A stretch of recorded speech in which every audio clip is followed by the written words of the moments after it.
ইদানিং আপনার মোবাইলে মেসেজ আসছে যে আপনি 70,000 টাকা পাইছেন, 20,000 টাকা পাইছেন বা 30,000 টাকা পাইছেন। তারপর নিচে দেওয়া আছে এই লিঙ্কে ক্লিক করুন। তো এটা হচ্ছে সম্পূর্ণ প্রতারক বা ফ্রড।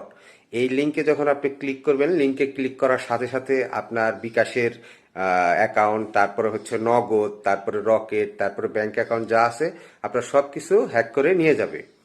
তো এই মেসেজগুলো কিভাবে আপনি ফোনে না আসে এবং আপনার মেসেজগুলো এই লিঙ্কগুলো যেন না পাঠাইতে পারে, সেই জন্য একটা সেটিংস আপনার মেসেজ অপশনে আছে, যেটা অফ করলে আপনার ফোনে আর এইরকম যত প্রতারকের মেসেজ আছে, স্প্যাম মেসেজ আছে, আর আসবে না।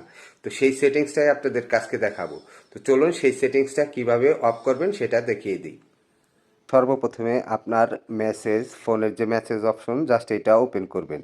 মেসেজটা ওপেন করার পরে ঠিক উপরের দিকে এই যে এখানে ছবি থাকবে আপনার, অথবা যে কোনো একটা ছবি দেওয়া থাকবে।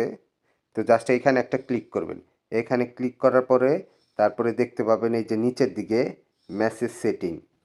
জাস্ট এই মেসেজ সেটিংয়ে একটা ক্লিক করবেন। এখানে ক্লিক করার পরে তারপরে উপরের দিকে দেখতে পাবেন জেনারেল সেটিং। তো এই জেনারেল সেটিংসে একটা ক্লিক করবেন। এখানে ক্লিক করার পরে ঠিক এই যে নিচের দিকে আসবেন।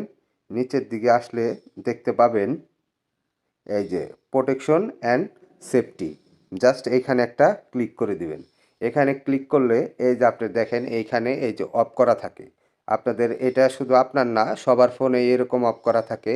এই অফ করা থাকলে কি হয়, আপনার এই যে স্পাম যে মেসেজগুলো, যে ফ্রডরা এবং যে প্রতারকরা আপনার মোবাইলে মেসেজ পাঠায় যে এত টাকা পাইছেন, এই লিঙ্কে ক্লিক করেন।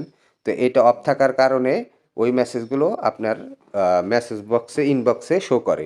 তো এটা যখনই আপনি এই যে এইভাবে অন করে দিবেন, এখন আর আপনার মেসেজে ওই রকম যে প্রতারকরা যেভাবে মেসেজ পাঠায় বা স্পাম পাঠায়, তো এইটা আর আসবে না।